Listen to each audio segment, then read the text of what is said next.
Welcome, everybody, back to season 3 of Draft Class. Hello. The New York Knicks ended their tradition of having one wee little lad from New Jersey and New York City do a summer's worth of draft content to pick absolutely nobody. Because this summer, shout out the Heatles. They drafted not one, not two, not three, but 4 NBA prospects. They made their dreams come true, and they made my dreams come true because here in the finale, yes, the finale of season 3 of Draft Class right here on Knicks Film School, I, Kris Pursiainen, alongside the very special Kev Words, associate producer at KFS, fellow draft nerd, fellow insert random foreign name film enjoyer.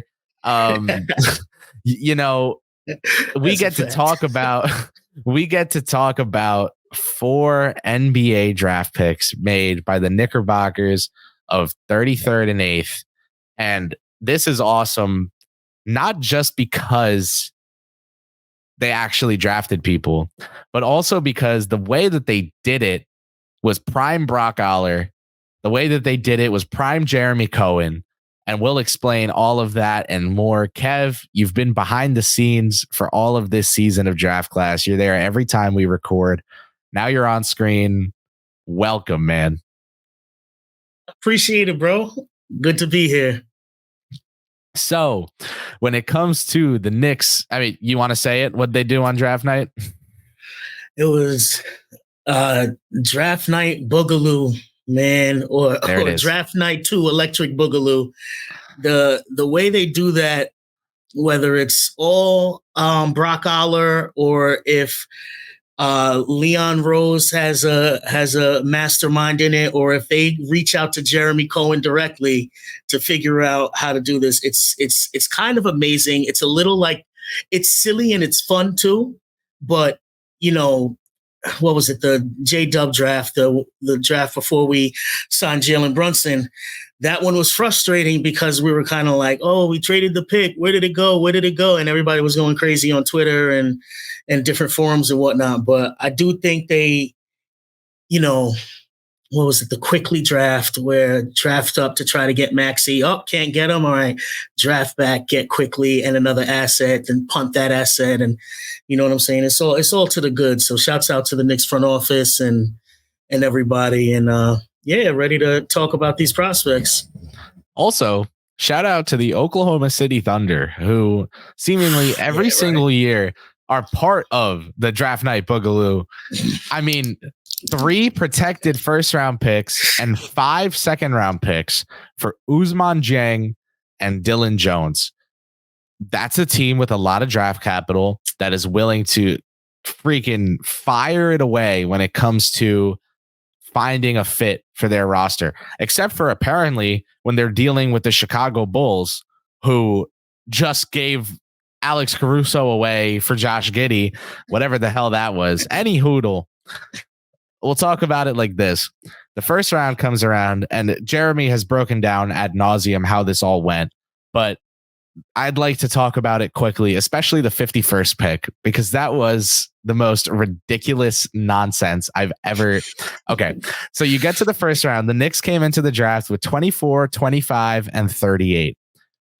At 24, they, shocker, traded out of the pick, but they didn't kick the can down the road. They traded down to 26, where the Washington Wizards gave them their pick and moved up. They also gave them the 51st pick. That is the first time out of 2 times that the Knicks were traded the 51st pick in this year's NBA draft. At 24, it was easy for the Wizards, who took Keyshawn George, and he's a 6'8" swingman, I would say. He popped all season. Jonathan Wasserman. Oh no, sorry. It was Dorich Sam for Bleacher Report that comped him to Delano Banton. Oh, no. It was Wasserman. Yeah, Wasserman's who did the comp. So Wasserman commented to Delano Banton. And I thought that was fun because it's a realistic set of expectations. So this draft class, obviously, chock full of role players, not necessarily star power. And so because of that, the Knicks end up now, instead of 24, 25, and 38, they had 25, 26, 38, and 51. All right. Classic Knicks. 25 comes along and everyone's going, all right, here we go. They're going to trade out of the pick again. It gets announced that the Knicks take Pacome Dadiet, the 18-year-old. And if you know Walt Perrin, if you know Tom Thibodeau, you're thinking to yourself, oh, okay, they traded the pick again. Like this is, like Charlotte's selection or something that we're going to find out. Nope. The New York Knicks took on an 18-year-old French prospect, played for Ratio Farm which if you're a draft junkie, you recognize those neon orange jerseys anywhere because of one left-handed French point guard prospect named Killian Hayes. Now, I loved him in his draft cycle. We don't need to talk about it. I feel like 8,000 people just tuned out hearing that they're listening to draft analysis from a guy that liked Killian Hayes. But anyway, now you're not the only one. You're not the only one. Pacome Dadiet. I mean, I'm not 25. One of them. But. All right, enough from you. We'll talk about Pacome Dadiet first because he's who the Knicks took first. And funnily enough, he went. Growing up, he played for a club that also had Tijan Salon, who went quite early to the Charlotte Hornets. But Pacome Dadiet, we'll talk about him. Kev, before I wax poetic about our young Frenchman, did you have pre-draft takes on Pacome Dadiet that were strong in either direction? Not necessarily strong, but I like the typical. I looked at him as a longer term prospect. I looked at him as one of the maybe higher upside guys you're going to get in the late first, early second, but definitely a risk. Definitely the spaces where, he could just not work out. Potentially even the spaces where he could just stay in Germany or go to France or go to Spain or, stay in Europe and never come up, like potentially. But then son comes over to the draft and he's like, no, I'm here. I'm in New York. I'm playing this year. So I like that attitude. I like that energy. But before the draft, I was kind of like, I like the potential of just his archetype. He's almost 6'8" without shoes. So he's going to be 6'9" plus in shoes. He has, I believe, a 9-foot standing reach. He's got the wings, he's got the shooting ability, even if it's just from catch and shoot. But then when you look at his tape, you see he's doing some things. So, again, there was a guy in the bright orange, a lefty point guard, who when you saw his tape, he was like doing some things as well. And he was like hitting a lot of like James Harden-esque step back threes. And a lot of people really, it's easy to buy into like things like that. Seeing a step back three on a tape is like, oh, that's nice. He's got a bag and, he's got wiggle and all of that stuff. So I try not to lean too heavy on that. And I try to project, what is this person going to be in the NBA? And I'm saying at the very least, man, you could have a guy who's, a rangy wing who could knock down the three and attack closeouts. So, but he has upside. He definitely has upside. I think part of the upside too is the fact that, he signs with Radio Farm in Germany and he got held out of games for a couple months because of contractual whatever. This is all per Sam Vecini's draft guide, where you can find out what color bicycle every draft prospect rode as a toddler. Like, he's insane. So basically, shout out to Sam, friend of the show.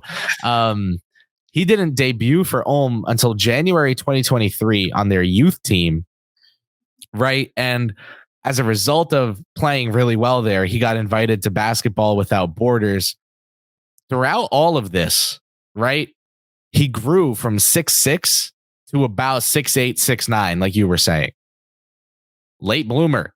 And Knicks fans know from a late bloomer they drafted recently who just got paid $60 million to extend with the rival, that I do think that there's something there when it comes to, okay, this guy was forced to play within a certain frame and develop certain skills, and now he's his NBA height, and those skills didn't disappear magically. So I'm not going as far as to say, oh, Anthony Davis was a 6'2" point guard before his growth spurt, and that's why he has ball skills. But I think there's something to late bloomers. I think there's something to, looking at a kid. And there was a quote from a Milwaukee Bucks staff member the other day, and he was like, when it comes to high school and grassroots scouting, I'm looking for Bambi. I'm looking for these kids with these frames that they've not grown into yet that are already showing some stuff. That would be Pacome Dadiet, right? So when you take a look at then where he made it from there, 6'9" wingspan, like you said, just under 6'8". He put up in German league play 52% from the field, 37% from three, 80% from the free throw line. If you take the German play and the Euro Cup, he shot 50% from the field, 35% from downtown, 75% from the line. But I think it's very much relevant to talk about his touch. And that's why I bring up the percentages. I think that's where you start, right? The jumper looks good. When you've got a basketball team that employs Jalen Brunson and Julius Randle, and then Mikal Bridges as your third option, which that's his role, right? And then OG Anunoby, corner pocket demon, hiding out, not seeing amazing defensive coverages and being able to take advantage of it. You're looking for guys who can sub in for guys like Bridges and Anunoby who are catch and shoot guys. Dadiet showed the catch and shoot, right? He has good mechanics there. One motion shot, no hitch at all.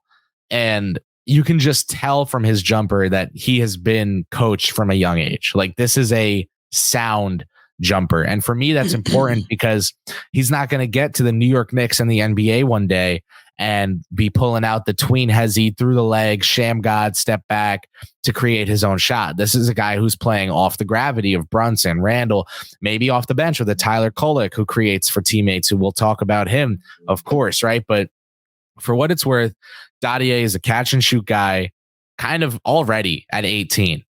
2 thumbs up from me, right? The other thing about him is the fact that at such a young age, I think maybe because of where he's played basketball thus far in his career, he can move without the ball in his hands intelligently. You remember OG Anunoby's debut with the Knicks, right?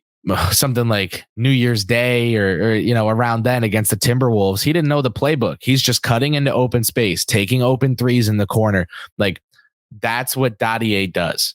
And he knows how to cut. He knows how to move.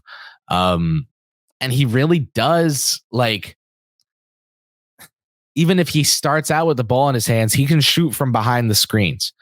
That's all really encouraging because that ability to shoot from behind the screen, maybe it's not going to pop, game one in the NBA, but it's how you get teams to respect you as a driver. It's how you get teams to honorably guard you in a way where then you're able to, blow by someone, kick out to a teammate. The little things that might not show up on the stat sheet. At 18, Dadiet is flashing them. However, defensively, the con list starts to become relevant. He's not a super athlete, right? We saw Salon go 6th overall because he's got all these fundamentals at a young age and he's athletically promising. Dadiet went late in the first round, and you could argue it was a reach because he's not someone who is going to wow you at the combine. The footwork, the defense, the passing, like, none of it is really there yet. And, Sam Vecini said he's been a hindrance on defense from watching his film. You don't see many blocks or steals. And that's an easy thing to observe.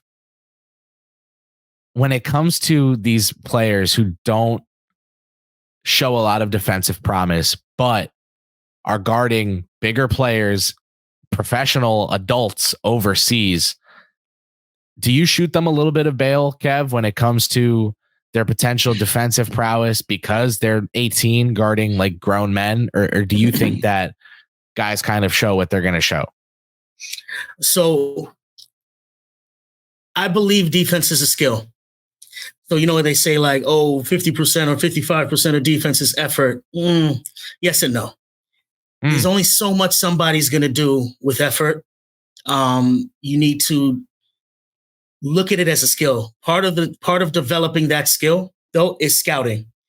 And it's, working on it, knowledge of what other players do, knowledge of what the scheme is and all of those things. So to me, is that part, I don't consider that part of effort. I consider that actually part of your skill set. Like Jalen Brunson is not the greatest defender, but he does give effort and he has a skill set, the knowledge base and the know-how to draw charges.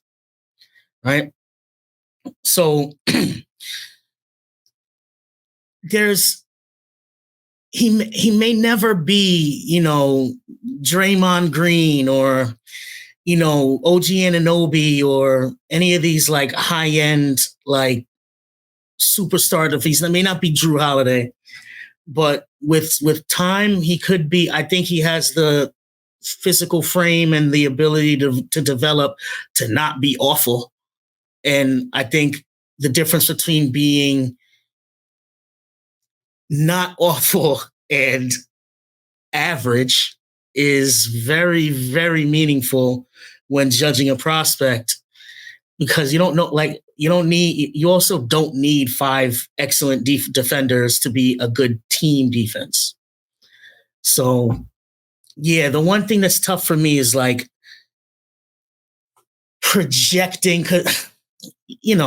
Donovan Mitchell, I thought was going to be a good defender in the NBA. He comes out and based on his role, I don't know if it's a talent thing. I don't know if it's a effort. It's effort. It's partially effort, but part of it is based on his role.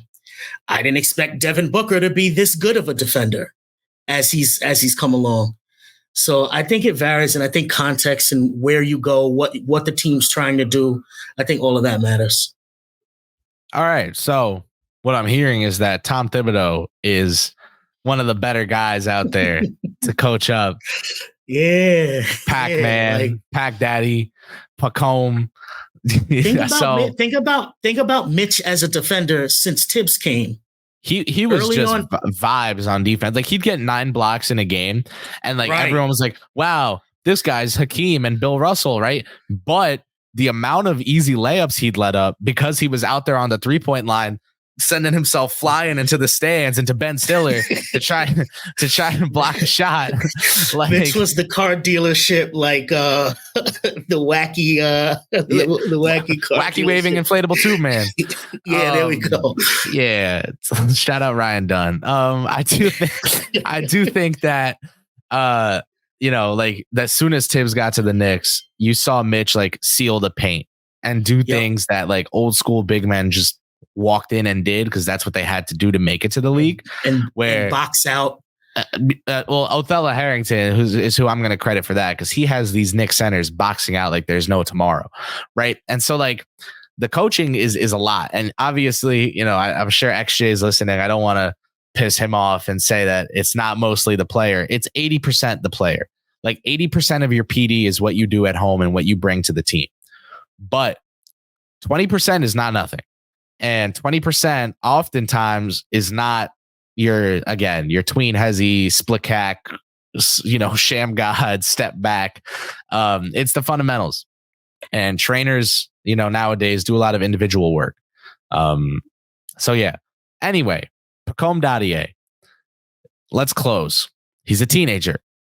By the time that you're a teenager, late teens, you should probably have shown more defensive chops and playmaking chops and whatever for me to be this is a first round pick. I really thought the Knicks should take Dadiet in the early second. Like, I thought that's where he'd end up. I thought that's where they should take him.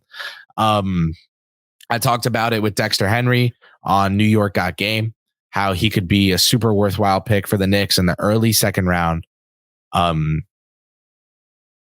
But they got the guy I wanted in the first round in the second round. So I'm okay pretending it was the other way around. And I'm sure one day I'll be shown why it was that way. Right. So for Dadiet, was not a big rebounder, not a big passer, not a big defender. And still, there are a lot of NBA teams out there that were interested in him. He was an 18-year-old that never really got figured out as a scorer by these adult European players. Like, he never got to a point where it was like, oh, the first 8 games he was averaging 21 and then he averaged 12 after that. Like, the kid scored 6.5 points per game, 2.2 rebounds, half an assist. Like, this is a real potential play, right? You're not looking at the stats and thinking like, oh my God, he's just a smaller Kevin Durant waiting in Germany and hiding. Like, this is a player who in a weak draft class got reached on in the late first because he's 18 and showed a lot of stuff that for the New York Knicks specifically could fit them really well. If he turned into, I don't even know what player comp to throw out there. I know that, again, to shout out Vicini, he said NBA personnel that like him comp him to Tobias Harris. And like, that's probably a little too rich for my liking, right? I probably err more on the side of, oh boy, like bigger Norman Powell, right? Like, but still, that's right. Like, in this kind of draft class, you know? All right. Right. 26 pick comes along. Oh, go ahead. Also, in Pacome's favor, he's the record of Euros who were pictured as children wearing a Carmelo Anthony jersey is pretty good. It's pretty good. So I could only remember KP and Luka. I'm not sure who else, but I feel as if the young Euros who I don't know. I'm sure someone's got a picture out there that just never made the light of day. But that's pretty cool too. That Dadiet has a picture when he was like, I want to say he was like 8, but he was probably like 5 and just gigantic. But in a Knick jersey. All right.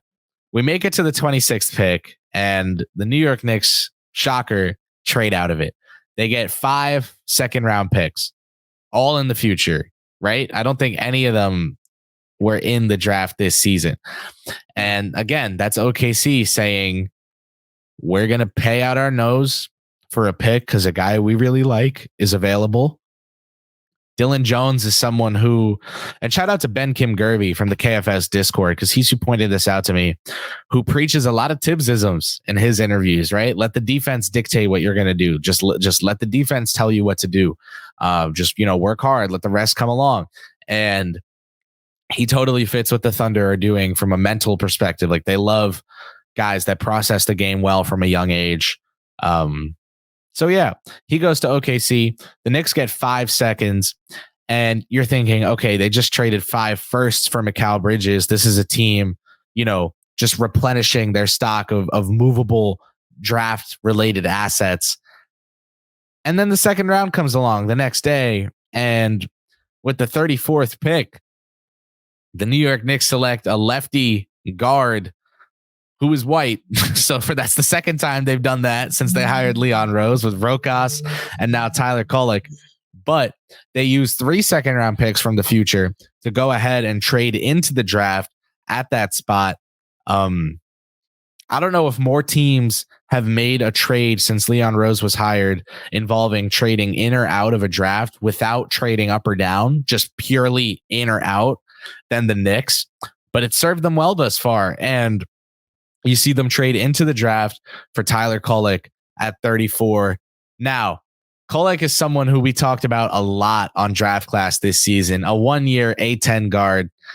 Shout out George Mason, who eventually made his way to Marquette. Shaka Smart was really, really big on him, and he was one of his first recruits. And at last year's Big East tournament, Shaka went as far as to say he was the best player in the Big East all season. Him, Baylor Shireman, and Devin Carter are probably the three guys, like Vicini said on the show. Again, another shout to Sam, but like Kolek was really good. Kev, for the New York Knicks, we'll start here. Let's start with some cold water. What is stopping Tyler Kolek from coming in day one and playing point guard in the second unit effectively? Because I feel like a lot of fans, Big East, older point guard, they're ready to project him into that role. And I don't know if I am yet. So in your opinion, what's what are the hindrances to Kolek coming in day one and running the show off the bench, of course? Mikal Bridges, Deuce McBride, Dante DiVincenzo, Jalen Brunson. So before we made the Mikal trade, the idea of having a backup point guard and drafting them and letting them come in and earn their minutes the way Emmanuel Quickley did, where, reports are that Thibodeau had no intention on playing him, but he was just too good to not play. So he earned his time. And I could have seen Tyler Kolek doing exactly that in a particular situation. Then we trade for Mikal Bridges, which means Dante DiVincenzo is likely going to be the backup shooting guard. I could see them doing something different. I could see them running a completely different type of lineup. So I don't want to lock in here. But what I'm saying is, between Dante, what are we going to play? Dante 20. So we want to play Dante close to 30 minutes. You know what I'm saying? You're going to play Jalen Brunson over 30 minutes, between 30 and 35. You're going to play Mikal Bridges, probably the same thing. There's not a lot of minutes for Kolek to come in and do his thing, especially if Deuce McBride is doing his part. So I think that's the only thing. That's the main thing that's really going to stop him. I actually believe, we say like this. I think if it was Kolek in the Emmanuel Quickley situation, he would absolutely earn his time. And I think he would be playing right away. I think he's such a smart passer. And that alone is going to get the second unit to go. He doesn't have to be the one scoring. He doesn't have to be taking, middies and all of this. People are like, oh, he doesn't get all the way to the rim. He doesn't have to. He just has to set the table. That's what our second unit needs. Someone who could set the table. And then plus our second unit is starters anyway. It's like, Josh Hart and Dante, who are the starters of the, down the stretch, where we, leaped up to the second seat. You know what I'm saying? We're going to have mixing it up with Julius playing sometimes with the second unit. OG, everyone's going to play with the second unit. So that's how I imagine the way this team's going to work. So I don't necessarily think there's anything over his head that he has to do. Even if let's say Julius was out there with him or Mikal, somebody else could break down the defense too and kick it out to him and have him knock down the three. Am I concerned about his defense? Not against not as a second unit player, honestly. But if he is to not play at all, and they're like, oh, look, Kev, he didn't play at all this year, you were talking him up. I'm like, yeah, it's because we have a settled team, and it's one of the first times. It's one of the first times in a long time we've had such a settled rotation, and we're over here squabbling about, backup center and on pins and needles and, Arthur memeing our fists when Goga Batase signs, when he signs the deal, and you know what I'm saying? So that's what I'd say for Kolek. I think he has if he had the true opportunity, I believe kid got moxie. He got the game. I think he could earn his minutes. I hear you. And when it comes to Kolek, again, he's super smart. He processes the game really well. He can run the show.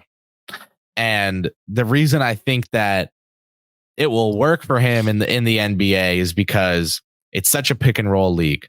And he's so good in pick and roll as the ball handler, whether it's getting him downhill with the screen, because, not a lot of players in this draft can get to the basket without a screen. Like that's just the reality of the guards in this draft. When you get him a screen so he can get to the basket, he will find someone open. And something the Knicks seem to look for in guards or players in general is playing off of 2 feet. This is a kid who, shows a lot of the Brunsonisms off of 2 feet, hitting the weird fading, leaning, running, whatever the hell shots, right? So Prez from the Strickland said that he has a bag, but it's like a tiny like Fendi or Louis purse. Like it's very small. It's a small bag, but it's very high quality, very fashionable. That's all he needs, right? And he's got like 2-3 finishes at the rim max, right? But he's so good at them. They're so effective over taller defenders, through bigger defenders. He's tough, man. The passing and the playmaking is his bread and butter, though. When you lead the Big East in assists 3 years in a row, when you average 8 assists a game with a 3-to-1 assist to turnover in his last season, when you've got the handle to always have your eyes up at the defense, like you are going to be better than just in pick and roll scenarios. Like he's a master of geometry and trigonometry and whatever the hell else. The angles he finds, the wraparounds, the way that he can drive in and look right and kick behind him to where a player's just rotating open for a 3. It's wizardry. Okay. And that to me is why the New York Knicks were interested in him. He's not someone who they're like, oh, he's going to come in and score with the second unit and that runner's really going to. No, it's just about getting the defense to respect him. This is a kid who you're almost like, I don't want to say like Ricky Rubio, right? Like he's kind of the opposite of that offensively because he can shoot. He can shoot.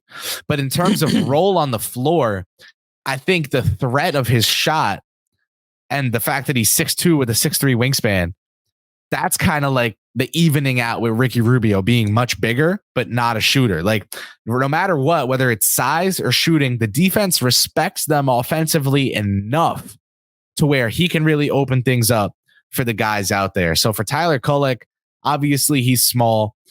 He's not Wiggle Twitter is not going to be a fan of him. I think that something that Deuce McBride has that he doesn't is ball screen, drive, pull up.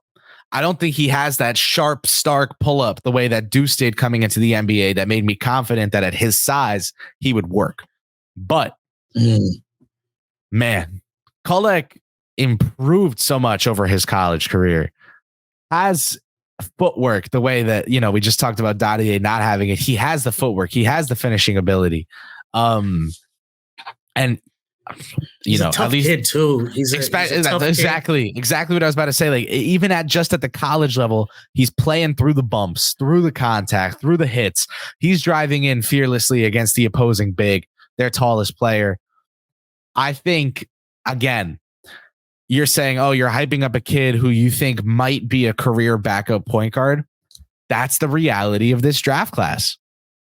That's just where we're at with this draft class. And the hope is that next season, the 2025 to 2026 NBA season, he's a guy who you can have backing up Jalen Brunson, who, God forbid, Brunson misses a stretch of games. You're like, you know what? He can start. And he can find these shooters open and he can feed Randall in the post and he can do pick and roll with anyone out there. Like, I think that's the sell. He is not someone who I think is just capped at a backup. I'm sure there's ceiling existent for more, but when it comes to realistic expectations, a career backup, this is the kind of draft where if you in the early second round can grab Blake Bortles, if you can grab, Heineke, if you can grab Sam Howell, right? Like that's good. And I think that's what the Knicks did. And so with Kolek, he fits them analytically super well. That's something I confirmed with Jeremy before the draft. Was like, I really think they're in on this kid, Tyler Kolek. Look at his analytical profile for me because you're better at that. what do we see? And he's like, this is a New York Knick.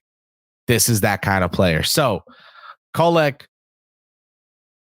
I guess I should have done this with Dadiet first. So maybe I'll save it for the end. We'll grade the picks at the end.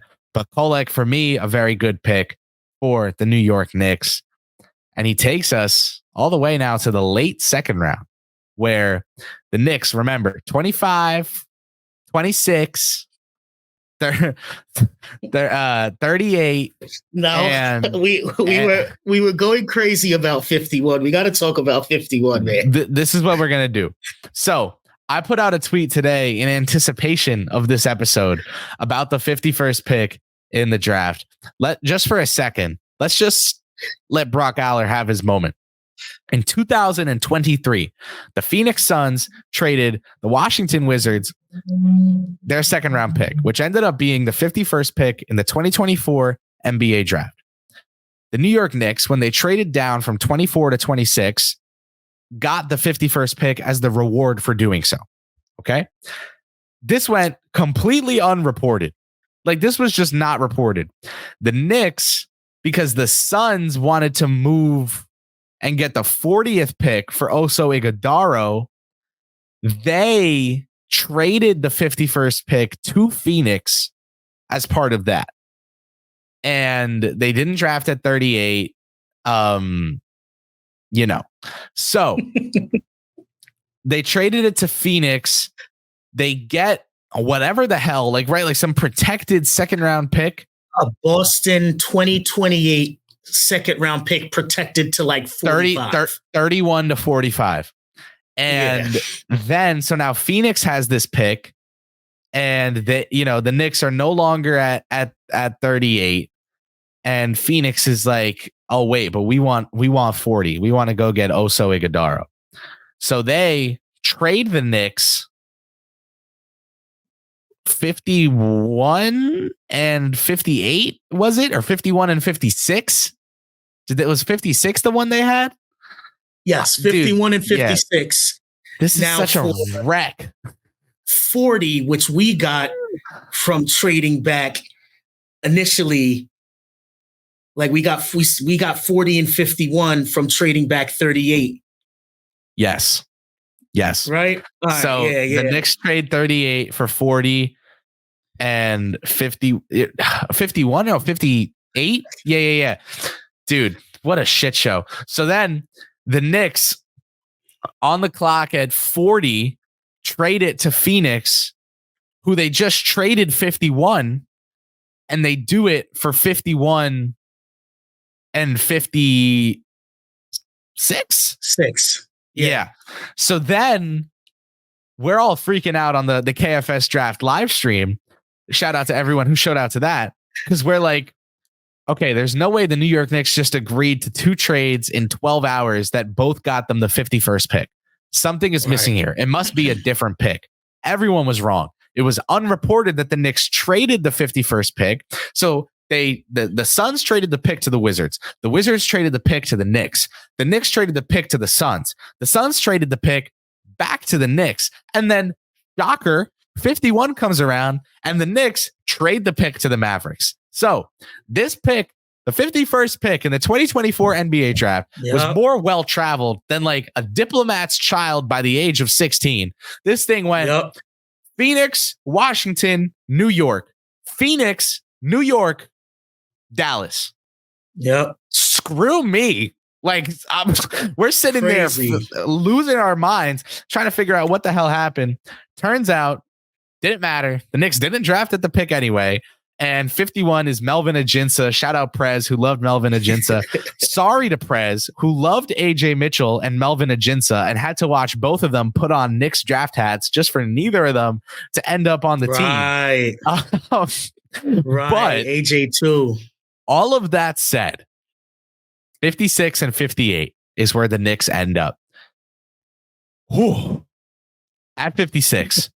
They take someone who had been mocked to them in the early second, in the late first, whatever, you name it. It was Kevin McCullar Jr. Now, Jonathan Wasserman's pro comp for McCullar was Josh Hart. So, are we surprised that the Knicks wound up with him? No. He has size, 6'5", 6'9" wingspan, strong player, footwork is there, team defense is there, but on the ball defense is the one. The shutdown role, that's the one. Now, the injury history. There's a reason he went 56, right? Like, there's a reason for it. Ankle injuries mired his college career. He had a knee issue this season, and he was not healthy enough to like really have a pre-draft process. All of that said, if his shot develops, which 28.6% in his first year at Texas Tech that he didn't redshirt, 28.3% in the next one, up to 31% in his final year at Texas Tech, and just about 30% in his first year at Kansas, up to 33.3% in his fifth year of college, his final year at Kansas. If you buy that shot to come around, because he was shot 31% over the 4-year collegiate career. And 5-year? Anyway, it's not clean. He's not taking them off the dribble, off the bounce, off the hop. There's a load up. There's a hitch. It is not a one motion, this is no Dadiet, right? That said, the pause, the hitch in his shot, to me, I would say that he could have that coached out of his game. But 5 years of college play shooting like that, I don't know that I buy that changing. He's not a ball handler. He's not an athlete. This guy's calling card is defense. And that's pretty much the reality of it, because he's good at making reads, right? And he's a cutter. But if no one cares that he can shoot, no one cares that he can make reads or cut, because the ball's not going to be in his hands to do it. He's going to get, sagged off of. He is not going to be able to make the most of it if he can't shoot. And with all of that said, he might be as invisible on offense as you're hoping he makes his matchup on defense. The defense, though, Kev, you want to talk about the defense for McCullar? All right. So he moves his feet. He's strong. He's not getting pushed off his spot. You know what? He doesn't really, the comparisons. I wanted to talk about the comparisons in a way. The Josh Hart comparison, I'm seeing Justin Anderson. I'm seeing a few other guys who are all like sturdy, strong guys. I think McCullar, and they say he's 6'5" without shoes on. So his NBA height is probably closer to 6'7", 6'6.5". I see a guy who's going to guard twos and traditional twos. He's going to struggle with Kyrie Irving. He's going to struggle with, the shiftiest of guys, like quick guys like that. But he's also able to recover. He's also able to it's the thing where you may get beat or navigating a screen, you go to where the guy's going to end up rather than just looking lost out there and giving up an open shot. And he seems to have decent instinct on providing a little bit of rim protection, staying vertical at the very least if you're not going to try to go for the block.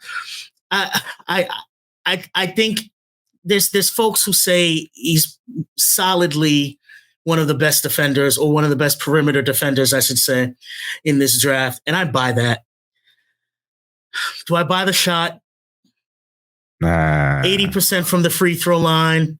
I'm gonna just do that thing where they say, "Oh, free throw shooting is more indicative of NBA 3-point from Kyle." I'm gonna just do that thing because he's a Knick. Other players, that don't work. But because he was drafted by the Knicks, let's get it. At the very least, I don't see superstar upside. I don't see oh, hell no. You know what I mean? The injuries bother me. But again, is he going to see the court this year? You hope not. At the end of the day, my wish for all of the rookies is to increase their value. I think the important thing on taking because I was saying this before the draft, and everyone in the world was like, the Knicks aren't going to take this. The Knicks are going to draft maybe one and then trade out. I was like, look, at the end of the day, we made that big trade for Mikal Bridges. These aprons are, you know what I'm saying, looking crazy out here for people. No one knows what's going on. In order to make another move to improve this team, what is it? Everyone's just Deuce, Mitch, Julius. We don't, Nova guys aren't going to get traded. We don't really have much else in terms of resources and assets to like make a deal. If even in the G League, these guys could kill. And then if somebody was to get hurt and they come in and play and, look good, like akin to like Precious when no one thought he was going to get any playing time after that trade. And then when he has to get playing time, he goes, oh, this guy could play. I think it's important for these kids to get those type of opportunities rather than playing, Dante DiVincenzo 45 minutes because someone else is hurt. Now give McCullar a look, give Kolek a look. OG goes down, give Dadiet a look. That one's a little tougher because he's so young. But for the older guys, at the very least, turn them into assets. Yeah, man. I mean, that's what it is, right? And for McCullar, you look at him and you think, this guy can guard wings. And that's, that's the thing. That's the thing. Yeah, I think that's kind of it, right? The offense to me, like, is he versatile offensively? Yes. Will any of it matter? No, I don't think it will, like, for a while. That's just that, like, the defense is going to get him on the floor. I'm trying to think of an analogy for his offensive versatility. It's like, being on the spot like this is bad. I wonder who put me on the spot like this. Yeah, no, it's like, that's it though. It's like being able to speak 6 languages and then getting a job as like a ball boy.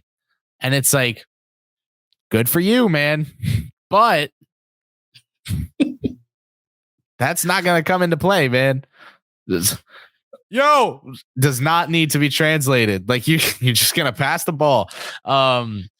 Yeah, I mean, the offensive versatility might not ever come into play because if no one respects him as a shooter, no one is going to give a damn.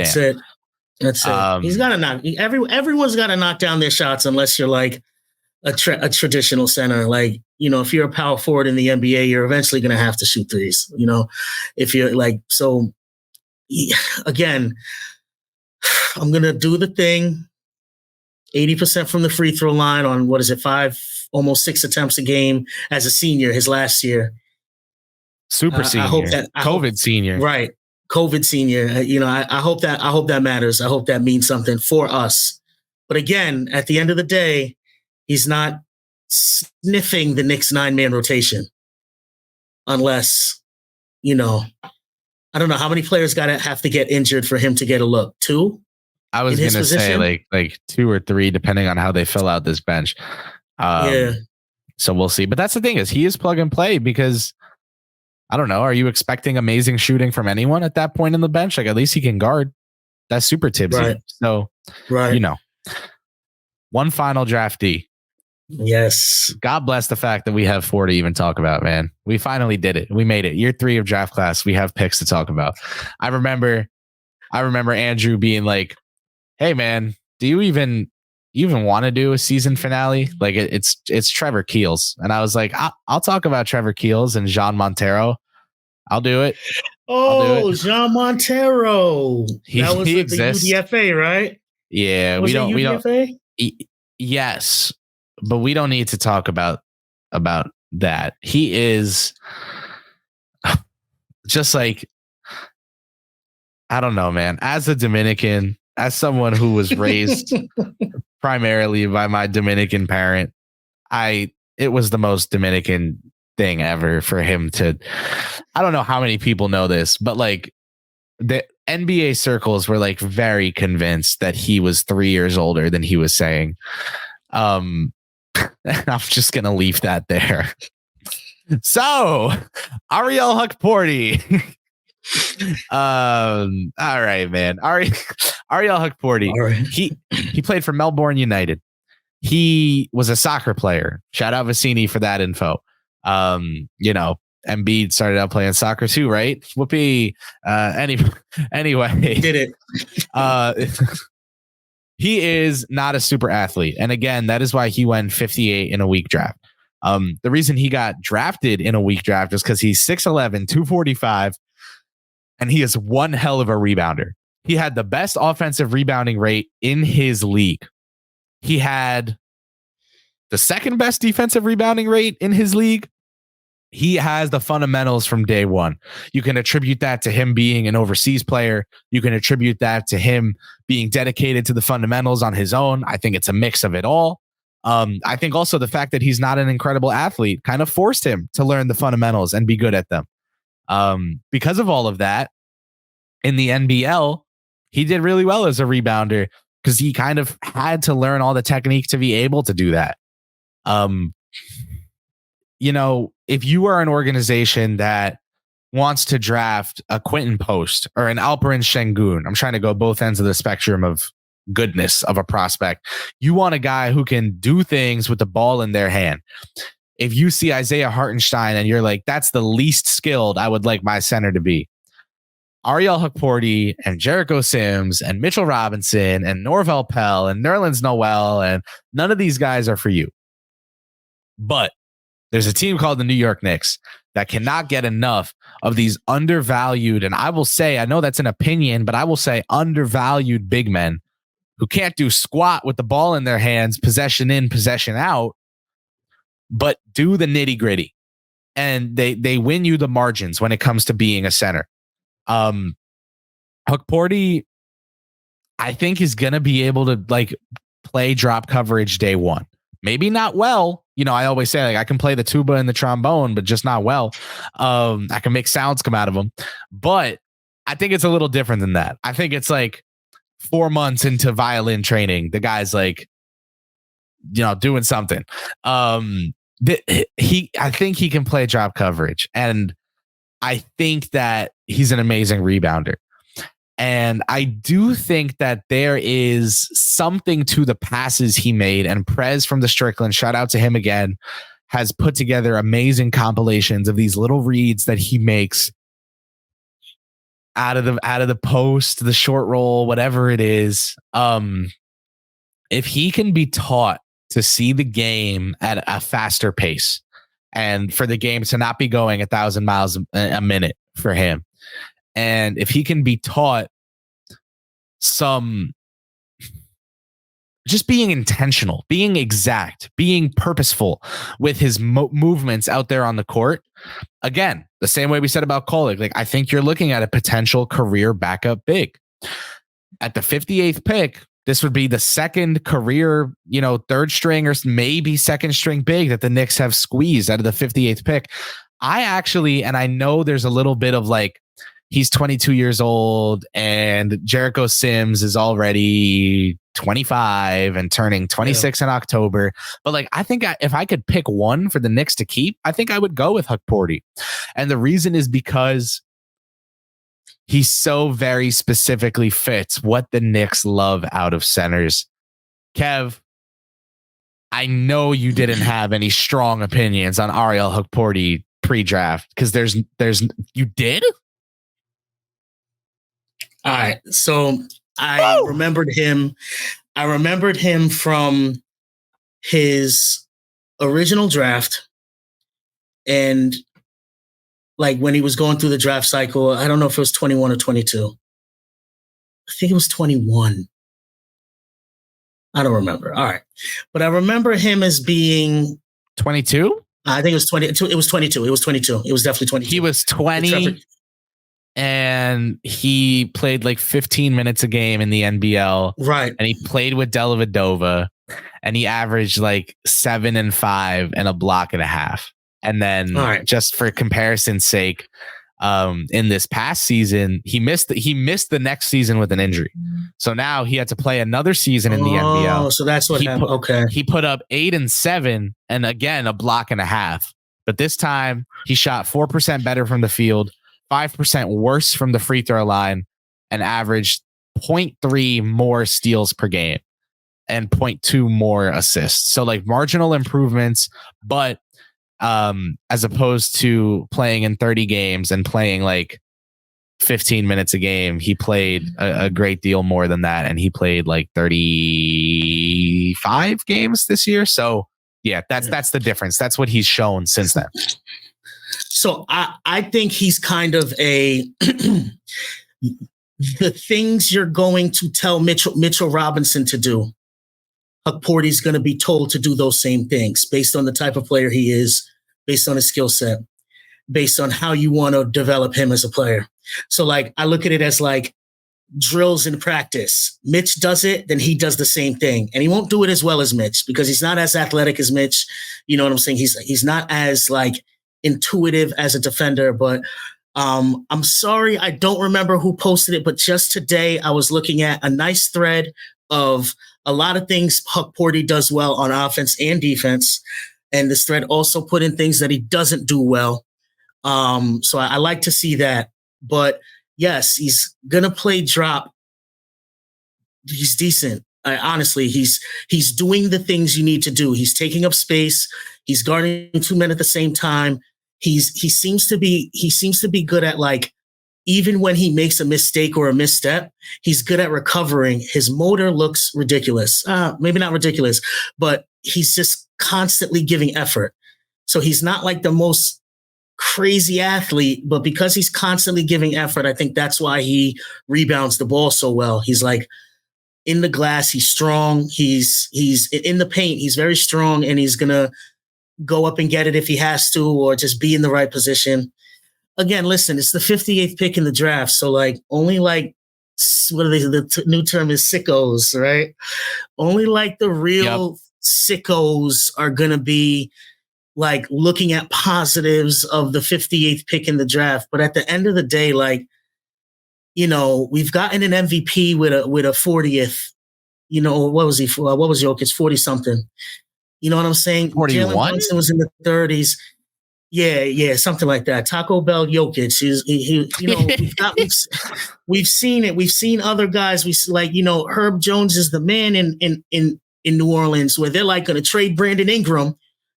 They want to trade Brandon Ingram because they can't trade Herb Jones and Trey Murphy III, you know, because of the archetype and what that is, like what a role player means.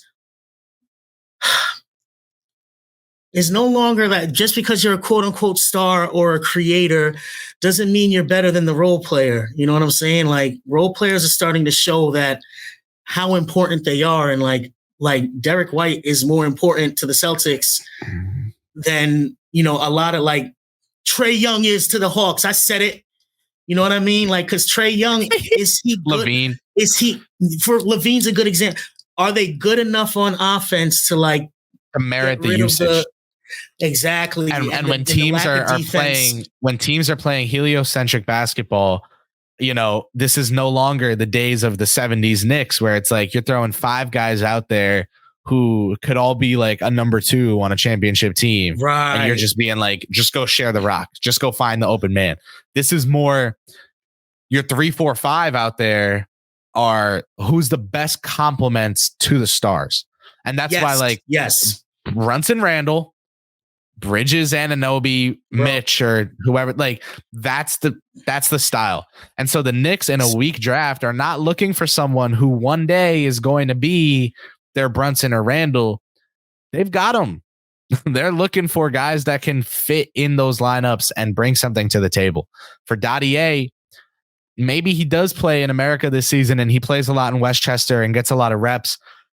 I'll be there. I'll see him. They're not going to be telling him like, you know, we really want you working on that 1-2 skip to your Lou, step through. Like, they want to see the catch and shoot three. They want to see the off ball D. They want to see, you know what I mean? Like the rebounding. That's what they want. So all in all, a very interesting, a very Knicksy group of draft picks, except for Dadiet, who like really was a screw you to all the mock drafters out there, myself included. Let's run through quickly to close out season 3 of Draft Class. And what do you do when you're finishing a class? You get final grades. Let's give grades to all 4 picks and the draft as a whole. Let's start with Pacome Dadiet. I am going to go.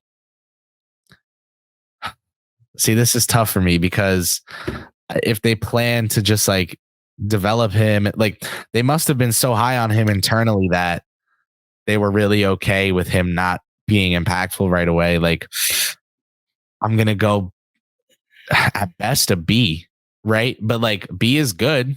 You way more than passed. It's just not like perfect. It's not. I'm going to say B- is my grade for the Pacome Dadiet pick. That's a good grade. I was teetering between B- and C+, simply because I don't know how. I'll be frank. I don't know how I want to grade this because, again, I feel like a lot of drafting players. Are we grading the player, or are we grading the team's draft of the player? You're grading. It's up to me. You're grading the pick. Yeah, it's based on what happened afterwards. I like the pick better, so it's B-. You know what I mean? But because we did get the more like solid, stable prospects that definitively fit in with the things this team would need. And then taking the guy who may have more upside. He has the physical frame to potentially be, you know, a very well desirable asset for trades or within even our own organization. I'll go with B-. I'll go with B- for Dadiet. There's people who love Dadiet. There's like, and then there's a lot of people who don't really know him. Like, there's not as many people who are like, nah, I think he's trash. You know what I mean? Like, so I'll go with the B-. There we go. B- from both of us. I think it's fair. I think they're, we're not doing the orange and blue colored glasses, but they might have to come out for this next pick. At 34, the New York Knicks select Tyler Kolek. My grade for this pick, given the fact that I wanted him for the Knicks in the first round, given the fact that it's the second time they've gotten a guard who I wanted in the first round in the early second, given the fact that I think he fits this team particularly well, especially looking ahead to his second year in the NBA, like he's going to get shown early on what he needs to work on. And this is, the Knicks are good right now. They've got their 8-9 man rotation. Like, they're not drafting guys to come and give them 20 minutes a game. So for Kolek, I think year 2 is really instrumental. Of course, right now after being drafted, it's easy for me to be really optimistic. I'm going to go A-. And I know that's very strong, but I do think the fact that they played the board and waited and he was there for them at 34, so they traded in and got him. It's also great. And I think great deserves a great grade, and that's going to be A- for me.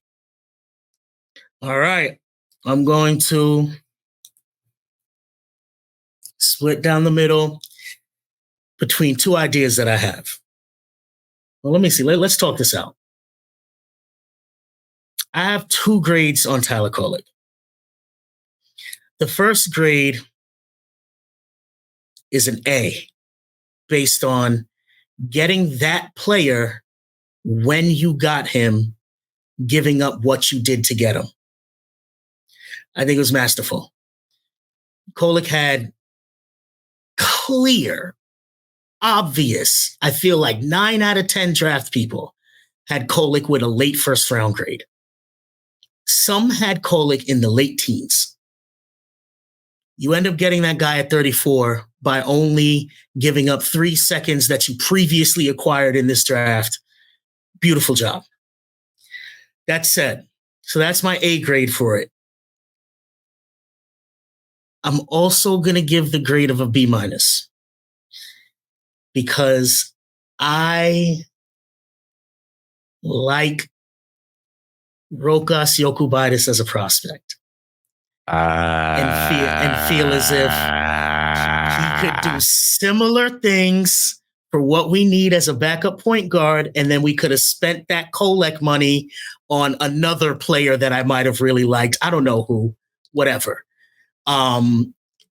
So in terms of like the use of the potential non-use of a previous asset bothers me when it comes to Kolek. But the player Kolek, I was one of my favorite prospects in the range that we were drafting. If he was there at 24, I am 100% comfortable taking him at 24. So if you want to take the B- with the A and make it a B+, you know what I'm saying? You know what I'm saying? Ayo. But yeah, that's that's what I'm going with. There you go. Okay. I understand. Kevin McCullar at 56, injury mired career, mocked all over the board. For me, at 56, to get someone like this, like, you've got to respect it. I'm going to go B+. And I think it's so good, again, because it's all the way down at 56. Now, that said, do I wish that the Knicks wound up with someone like a Dembona or Enrique Freeman who would allow them to not be in this kind of position they're in right now with a backup center? Sure. Because as of recording this show, the backup center is the ghost of Precious Achiuwa and Jericho Sims. Like, Achiuwa's not even on the roster. So we'll see what happens, especially for when this pod is out. But that said, if the Knicks did get a Dembona or Enrique Freeman, do we live in a world where Tom Thibodeau looks at that guy and says, you are my day one backup 5?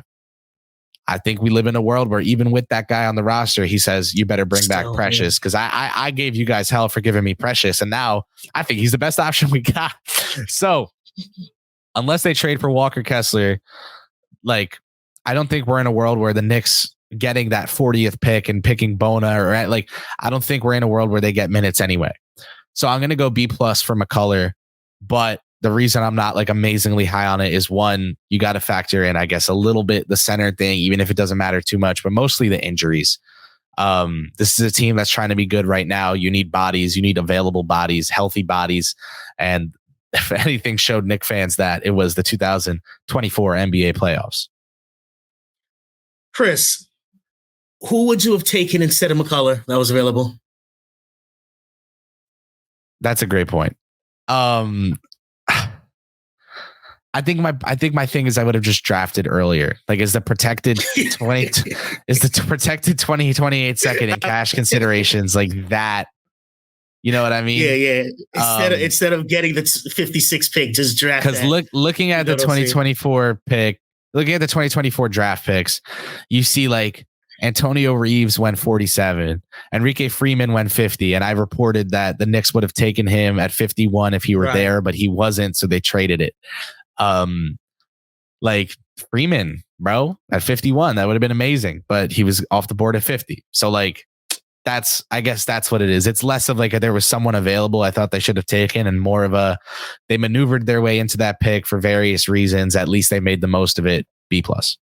So that's kind of like the Kolek take in a way, where it's like, it's not about the player. It's not about like, you know, how you judge what they could potentially be. It's more about, you know, the shuffling of assets and picks and whatever, and how you got there.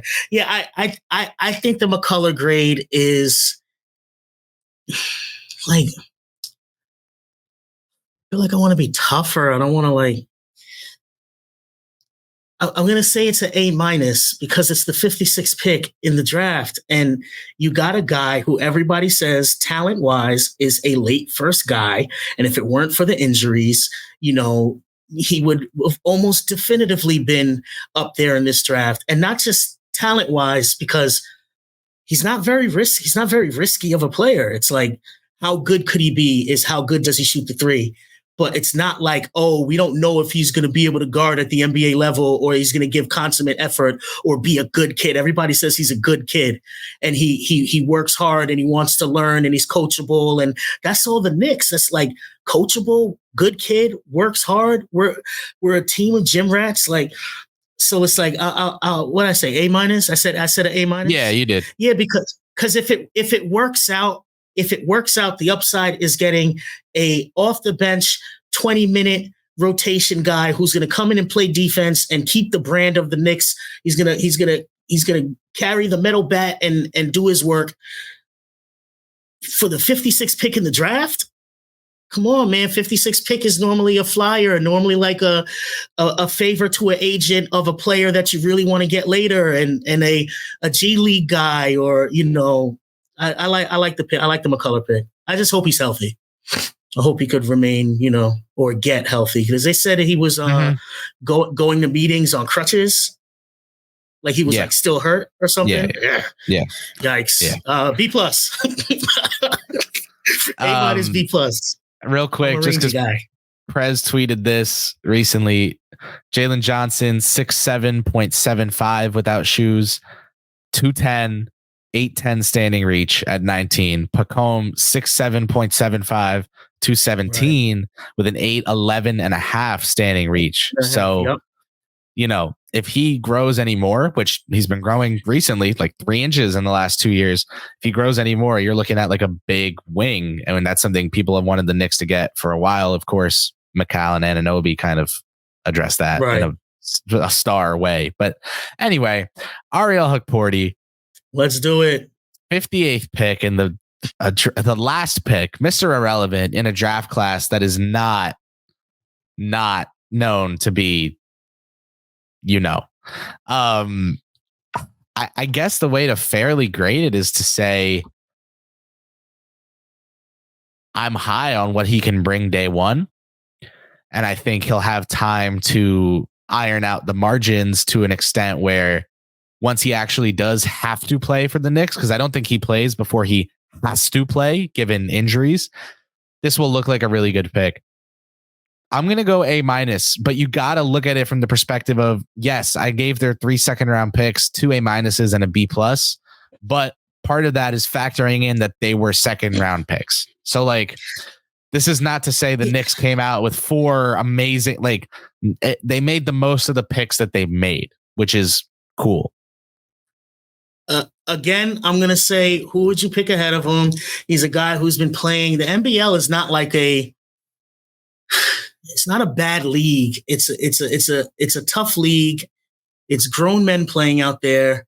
He's been holding his own as a defensive-minded big who rebounds. Doesn't really have much of an offensive bag. The Twitter thread I mentioned earlier showed like a few like post possessions where he just does these like turnaround hook shots that are like absurd and ridiculous, but he's not gonna do that as a Knick. Yeah, like right now we're in, you know, as of now when we're recording, we still don't know if the Knicks are making a move or adding another big. You know, we're getting down to the wire. You know, James Wiseman, Mo Bamba, they've both signed. Like I said before, Goga Bitadze signed. You know, what are we looking at now? Are we down to looking at, you know, the Norvell Pell like archetype, like that style of guy to be someone we sign? I think if that's the case, just, you know what I'm saying, I just give Ariel the time. So I didn't give a grade, but B+. I think it's hard solid. to grade this one. It's very hard to grade this one. This draft was interesting because at one point I was like saying, yo, the draft is crazy. There's like, you know, back when we had 24 and 25, I was like, yo, there's like, you know, 15 to 20 players I'm like literally happy with. Like, you know, if we got at 24, 25, Day'Ron Holmes, Tyler Smith, Jalen Tyson, AJ Mitchell. Like I could just literally name all these names of players and I'm like, yeah, I'm cool there. Like they're decent prospects. They have pros and cons. When we got towards the end, I was kind of like, I'm kind of done here. and then we make the Kevin McCullar pick, and I was like, oh, I forgot about McCullar. You know what I mean? But like towards the end, it was kind of less. I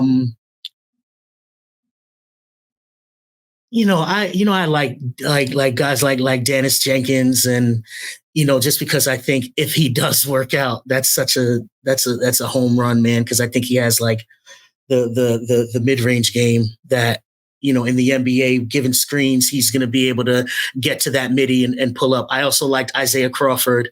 That's the injury, like that injury thing with them and McCullar. The injuries, right? Just too much. Yeah. So I like the pick. I think the overall draft was really good. Even if you like outside of the players, just the fact that you were able to like maneuver, add assets, and not really suffer from like the quality of talent you get. You kind of get multiple guys. Well, you get at least 2 guys in the second round that kind of had like late first grades, like on average, and then you get a upswing on the Frenchman. Another Frenchman drafted to the Knicks, though. Man, I think this one's gonna work out better. Yeah, facts. Shout out Frederick Weiss and shout out Frankie the GOAT. Frankie smokes. Listen, y'all, emotional diatribe time. Feel free to tune out. Kev, thank you so much for joining me on this season finale of season 3 of Draft Class here at Knicks Film School. For everyone that has tuned in to any episode, any of the 3 years, thank you so much. If you have been at Dream, Draft Rules, everything around me, and you have tuned in, thank you so much. For anyone who has ever thumbs up or liked or commented on any episode of Draft Class, thank you so much. For any commenters on Dream, any super chatters, you guys are so appreciated. You guys know me, I'll talk forever. I'll talk to my wall about the draft class all day, but knowing that, you guys love the content and the messages I've received about draft class this year have been so kind. And the comments on the YouTube videos have been so kind. Thank you all so much for making me feel like I have contributed something to this community. Knicks Film School is amazing. I can't thank everyone associated with it enough for entrusting me with this opportunity for a 3rd year. And I think the best way to close it out is, Kev, welcome to KFS. Thank you so much for producing all the episodes this season. And thank you so much again for joining me on this final episode of Draft Class. Hopefully, the New York Knicks are so good next season that, no one even cares that they don't have a draft pick for however the hell long. But until then, we'll see ya. This is KP and Kev signing off. Thanks so much for tuning in. Make sure you like this video, subscribe to the KFS YouTube channel, turn on that notification bell so you don't miss an episode. If you're listening on audio, rate it 5 stars, review it, drop a shout out to your boy KP. Let him know that I sent you. And thank you one last time and one huge time for everyone who ever tuned in. You're appreciated, you're loved, and I'll see you soon.